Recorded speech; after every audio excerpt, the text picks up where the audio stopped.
NFL free agency is officially here, but before we talk anything about that, we have to give our final 2 cents on every team's draft needs before free agency starts. Welcome to my mock draft 3.0. My name is Max Loeb, aka Loeb's Leads. I make daily NFL content for you, giving you the best data-backed and fact-proven information and breakdowns about everything going on in the NFL world. This is our third mock draft. You can check out the others below. But if you're new, you've never been here before, you like football content, make sure you subscribe so you don't miss a video throughout the entire offseason, as well as walking into the 2025-2026 NFL season. If you have been here before, I want you to like this video, but I also want you to watch this mock draft and let me know your favorite pick and least favorite pick in the comments below. If you do that, I will respond. I'll give you my 2 cents on your 2 cents.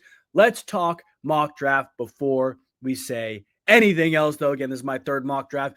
All of the links for these mock draft simulators are in the description. If you guys are not already on PFF and you want to make your own mock draft, I highly suggest you do. We are going to start the mock draft with the trade, guys. The New York Giants are going to trade up. They're going to give their first round pick as well as second and next year's second to the Tennessee Titans to move up and get their quarterback of the future in Cam Ward. Now, here's the reality. I am recording this almost right after the Myles Garrett news.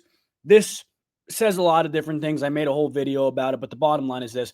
Browns are going to be more inclined to take quarterback now. Titans know that, and they know the Browns picking behind them won't be inclined to take their guy, Abdul Carter, spoiler, sorry, at number 2. So they would feel more comfortable trading down, letting the Giants go up. The Giants also become more desperate because the team in front of them probably is going to take a quarterback. Giants trade up, Titans trade down. Makes perfect sense for both teams. Let's talk the other quarterback in this first round, though. Shedeur Sanders, go to the Cleveland Browns. He seems like he's their guy. Seems like everything has gone well in meetings and interviews. He fits the scheme really well, in my opinion. I think the Browns need a younger quarterback to infuse youth. They're still going to get a journeyman. That's the reality of it. Myles Garrett wouldn't come back if they didn't get that and didn't take that approach. So they're going to get a journeyman. But Shedeur Sanders at number 2, you're probably not going to have a top 10 pick for a long time if you're the Cleveland Browns after this season, bringing Myles Garrett back, the young talent you already have. I think this team has to take a swing on a quarterback when they can. Shedeur Sanders is their guy. Just talked to Abdul Carter at 3 to the Tennessee Titans. Travis Hunter at 4 to the New England Patriots. The reality is, this is probably how the top 4 picks are going to go. But the Patriots, I think we always forget, even though they need edge rushers, they also need receiver help. They could use some corner help outside of Christian Gonzalez too. And to me, Travis Hunter, it obviously can do both, but could step in and be the true boundary guy that can go win you one-on-ones if they don't get a guy like, Amari Cooper, or they don't trade for T. Higgins or DK Metcalf. He can go play corner for you. He can come in special packages and third down and play corner too if you don't want to trot him out there for all 70 snaps or whatever. I think he is no-brainer, probably the most talented player in this draft, and I think he goes to the Patriots at 4. Truthfully, I kind of think 5 is where the draft starts, guys, because the Jacksonville Jaguars, you can see the needs on the screen. Need a lot of different things. Interior offensive line, you don't take that top 5. Defensive interior and corner. I think when you look at Will Johnson, how big he is, how physically gifted he is, and how quick he is, it's almost a no-brainer. You're getting your number 1 corner right here, guys. This guy is 6'2", 202, can move really well, can play man, can do a lot of different things. I think Will Johnson is probably the number 1 corner off the board. And he goes to the Jacksonville Jaguars. Now, what the Las Vegas Raiders do with the number 6 overall pick, their first round pick, very much depends on free agency. I've talked a bunch about it. I think they could really get Najee Harris in free agency, and that could be their number 1 running back. But are they going to pay that, or are they going to prioritize paying other positions, like another edge rusher on the other side of Max Crosby, another DB? I think they prioritize those positions and lean into the draft for some skill players. They could go T McMillan. I had them mocked T McMillan in my last mock draft. But the more I think about it, the more I like Ashton Jeanty to him, guys. I think Ashton Jeanty can do so many different things. He's good in so many different schemes. He is truly a Raider, would fit the culture really well. And all of a sudden, you have a young offense. Ashton Jeanty, Brock Bowers, both on rookie deals. Geno Smith probably going to sign a multi-year extension. Ashton Jeanty is absolutely the pick here for the Las Vegas Raiders. Now, the New York Jets, I do go back and forth on this, but I've talked about it in both mock drafts. Aaron Glenn's going to come in and want to establish a culture. The quickest way to do that is by stopping the run.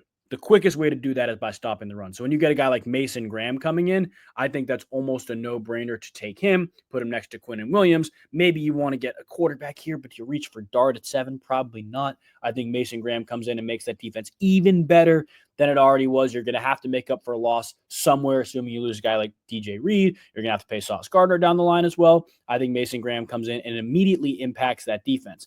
Now, Carolina Panthers are very interesting because I look at the Panthers. There's a lot going on with them. They could use a receiver.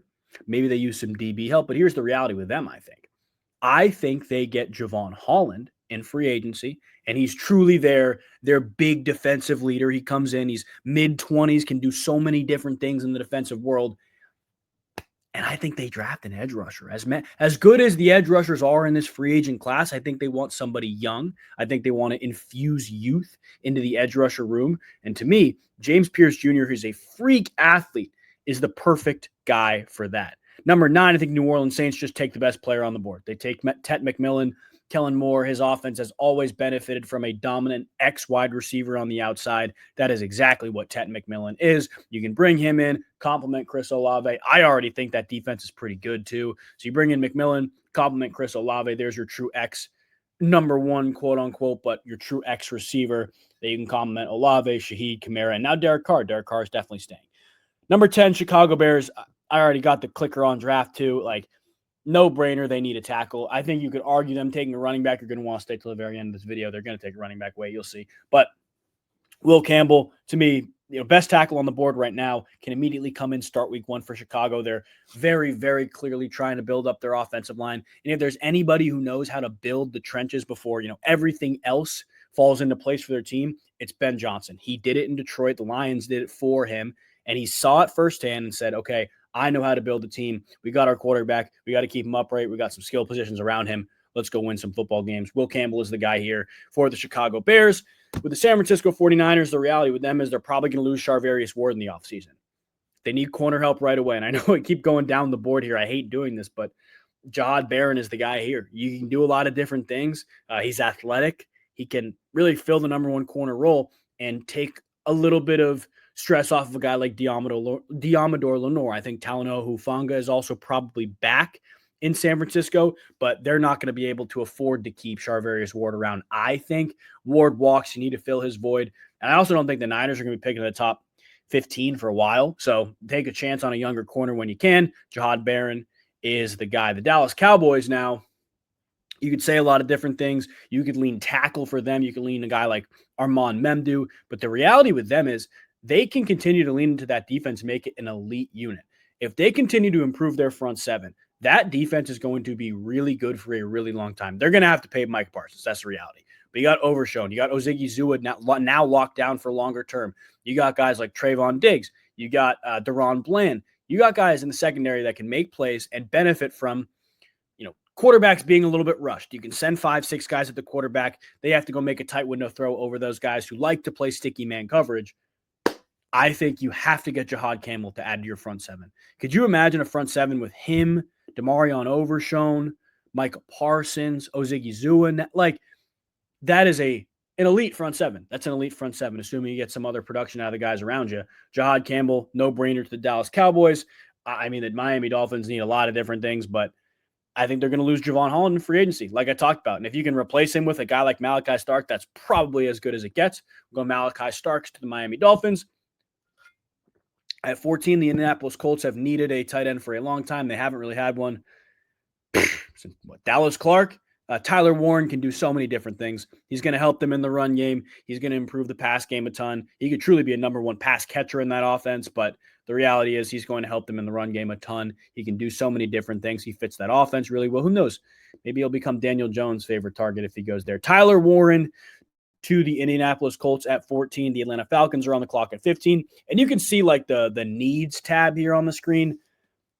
Everybody says receiver, and I get it, but they need so much defensive help, guys. So much defensive help. They couldn't get after the quarterback really the last 2 years, 3 years even, to save their life. Donovan Ezeiruaku, who had an unreal combine, can bend the edge, freak pass rusher. He is their guy. He's going to get after the quarterback. And oddly enough, I just said all that about, the Falcons needing more defensive help than offensive help. You could say the same about the Arizona Cardinals, and maybe they want to go offensive line. But I think you lean into Kyler Murray, and a guy like Luther Burden III on the board here is way too good just to pass up on. I think they go Luther Burden. I think they lean into the offense even more, and you create a lethal pass game for this team. Luther Burden, pick 16 of the Arizona Cardinals. At 17, Cincinnati Bengals with the potential departure, of Trey Hendrickson and the retirement of Sam Hubbard need an edge rusher. I mean, you can go interior offensive line because you lose Alex Kappa, but again, here, probably not the place to do that. You can get somebody in the second round that you could probably get here in the first round as well. If they lose T. Higgins, maybe you go Emeka Egbuka, keep the guy in Ohio, but I think to me, Mike Green is the no-brainer here. You want to take the best edge rusher on the board to fill two pretty big sets of shoes on the outside. I think Mike Green is the guy there. At 18, we have another trade, Seattle to Green Bay. I look at Green Bay right here at 23. They need receiver help, edge rushers, DB help. Look at everybody ahead of them. Yep, they need receiver and edge rusher. They need DB receiver. They need DB help and receiver. They need DB help and edge rusher. Everybody ahead of them, and even the Seahawks need edge rushers, but everybody ahead of them absolutely needs the same things that they do. I think they would be willing to mortgage some stuff to get up to 18, to get up to 18, whether it was a third round pick, a fourth, and a fifth. I think it winds up being their third round pick to get up to 18. They get up there. Green Bay on the clock at 18 takes a guy that fits their scheme perfectly in Trey Amos. This is one of my favorite players in the draft because of how multiple he is. He's very good in man. He can play zone. He can help you out in the run. He can do so many different things, and he is the perfect fit for this Packers defense because when he plays zone, it's all cover 3 and cover 4. Like that is the bread and butter of what the Packers do when they play zone and they play top zone at a top 10 rate in the league. It's pretty vanilla. It's pretty not simple. It's straightforward. You know what you're going to get when you play this team, but he is the perfect fit because he can play man a little bit. The Packers don't play a ton of man, but when he plays zone, he fits their scheme already. They're probably going to wind up losing Jair Alexander, and even if they don't, they could use a number 2. I know everybody wants them to take receiver. The reality is they're probably going to trade for somebody in the offseason, I think, or sign a guy like Stephon Diggs. That's where I think Diggs is going to wind up. I think it has to be a DB here, especially a corner here for Green Bay. At 19, though, this is where it gets interesting because Tampa Bay could go a lot of different directions. They have to go defense. They can go a lot of different directions, though. But if they lose Chris Godwin, Emeka Egbuka could very much be in play. Now, I don't think they're going to lose Chris Godwin. I think they're going to keep Chris Godwin. That's why Emeka Egbuka will go a little bit later in this draft. But I think Mykel Williams here, another guy on the other side of Yaya Diaby to get after the quarterback will benefit them tremendously. The reality is they didn't do enough to affect the line of scrimmage last year to really give themselves a chance. Vita Vea is a great player, but they didn't affect the line of scrimmage enough to help the secondary, and the secondary didn't do a lot of favors for the line of scrimmage. So you get a safety, you get a corner here. I think they go about that in the offseason again. I think if you want to get an edge rusher in the offseason for a rental, plenty of good guys, but at the end of the day, you're going to want some youth to step in. You can't have those guys forever. Mykel Williams is the pick here for Tampa. The Denver Broncos take Emeka Egbuka. And I want to talk about these guys for a second here because Denver's a really good team. And the reality is they are going to probably be decent spenders in free agency, potentially acquiring a guy like DK Metcalf as well. This is just a good team. This is just a good team. And I was looking at their odds on Pikkit. If you guys aren't on Pikkit already, highly suggest you get on it. You can look at all the NFL futures going into this season, as well as March Madness picks, NBA picks, all of my picks too. But you got to join with code LEADS in the description. It's completely free. If you're not already on the app and you join with code LEADS, they'll also give you a free $3 or $100. It's basically a raffle for you. You can put it on any NFL future you want, any March Madness bet you want, long shot, whatever you want. If you join with code LEAD, it's completely free in the description. But the Denver Broncos, guys, I don't think they're going to win the Super Bowl. I don't think they could even win the AFC. But the reality is the Chiefs are not in a bad spot. We can't sit here and say the Chiefs are in a bad spot. But everybody's sleeping on these guys. You're giving me them to win the division at 4-1 when they are one of the best defenses in the NFL. Their offensive line was one of the best in the NFL last year. You got a rookie quarterback who's probably only going to get better. at least one more playmaker, offensive playmaker coming in via draft, free agency, or both, or trade, I think there's an off chance they get it done. This was one of my favorite Pikkit futures that I was looking at. I think there's a very, very good chance they can get that done and really shocked the world because you looked at them against the Chargers, you looked at them against the Chiefs this year. They were always competitive, right? They always put their best foot forward. Now, I do think if the Chargers trade for DK Metcalf, that value goes down significantly. I think if the Chiefs were to do it, which I don't think they would, but that value would also go down significantly. But as you walk into this draft, right now, everything aside, free agent money, I like the Denver Broncos a lot, guys. I do like them a lot. And I want to go back to the mock draft here. I don't want to spend too much time on the Denver Broncos, but the reality is they're a pretty good team and will be a pretty good team next year. Plus 400 to win the division is worth it. 21 for the Pittsburgh Steelers. We're taking a quarterback here. Jackson Dart. Here's the reality with Pittsburgh. Russell Wilson or Justin Fields. One of them's coming back, one of them's not. At least that's what it seems like. There's a world that both don't. I think the Steelers know that. They want to bring one back, but there's a world that both don't. And eventually they're going to have to realize that we need a quarterback to win now. And if you want to bring Russell Wilson in, you feel like he has a better chance of giving you a win now window, you can. You can bring Justin Fields in. Obviously, I'm one of Justin Fields' biggest supporters, to be honest with you. But that's still kind of an experiment because you haven't seen a 17-game sample size of the play you saw in 6 games last year. Eventually, they're going to have to take a swing on somebody. They can't stay in quarterback purgatory forever. And I honestly think the Kenny Pickett pick was leaning into quarterback purgatory. Jackson Dart's got a lot of really good tools. He can do a lot of really, really good things. I think he is worth taking a chance on. Absolutely worth taking a chance on in this draft at 21. At 22, the Chargers are back on the clock. I think I have this pick in all 3 of my drafts for the Chargers. You're telling me a tight end needy team has a chance to have a tight end from Michigan reunite with his former coach? Jim Harbaugh is going to pound the table for Coulson Loveland. No brainer. Seattle trades down to 23, and you can do a lot of different things here. The reality with Seattle is they need right tackle help, and Armand Memdu has had back-to-back seasons of 800-plus snaps at right tackle. He is the pick for the Seattle Seahawks here. Minnesota, I go back and forth on this because they're going to have to re-sign some DBs in the offseason. They need, quote-unquote, a running back. I think they'll sign 1 or 2. I think Kenneth Grant is honestly the best pick for them here. You want to continue to improve your defensive line, improve your run defense. That was really the key cog of your defense last year. If you stop the run, you allow your multiple blitz packages to be as effective as possible. I think Kenneth Grant helps them a lot in that department. 25, Houston, Matthew Golden, guys. Look, they've been buyers. They were trying to trade for DK Metcalf, or they would have traded for DK Metcalf, if Christian Kirk didn't go, but they traded for Christian Kirk. They are being aggressive in the wide receiver room. Stephon Diggs probably gone. Matthew Golden is a speedster they don't have that can take the top off the defense. Tank Dell may not play much, if at all, next year.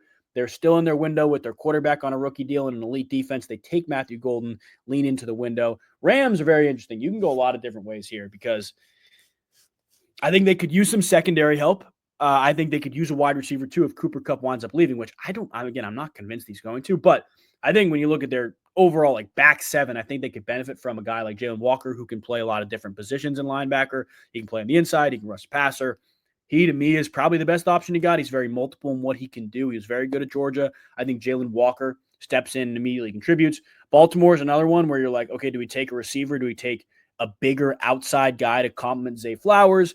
Do we lean into the DB room, even though we just drafted a DB last year? Do we get somebody to pair with Roquan Smith? I look at Derek Harman, an athletic defensive tackle, interior guy, to go next to Justin Madubuike. How do you run on those guys? I think Derek Harman is a no-brainer pick here. No-brainer pick. 6'5", extremely athletic. Right next to Justin Madubuike along the defensive line would be unstoppable. Detroit needs another edge rusher. Look, they're probably going to get a veteran in free agency, but you need somebody to step in and be the third guy. I've talked about the importance of the third guy along the edge rusher rotation. To me, it's Shamar Stewart, and I don't really think they have to think twice about it. I think he's the best edge rusher on the board right now. They take Shamar Stewart. We can probably all agree Washington needs a tackle as well. It's just a matter of Josh Simmons, Kelvin Banks. Josh Simmons has played both sides, and he's been pretty good at both sides, so I think they lean Simmons before they lean Banks, but you guys will see in a couple picks. Banks is not making it past this out of the first round. The Buffalo Bills, though, this is fascinating because they need some DB help real bad. Real bad. It says wide receiver. I'm not convinced. Defensive interior. I'm not convinced. Linebacker. I'm not convinced. They need DB help real bad. My favorite prospect right now, Nick Emmanwori out of South Carolina, had an unbelievable combine. has been great in coverage all year. A good run defender, not great, but good run defender. Multiple picks. Again, top 9.88, I believe, raw athletic score.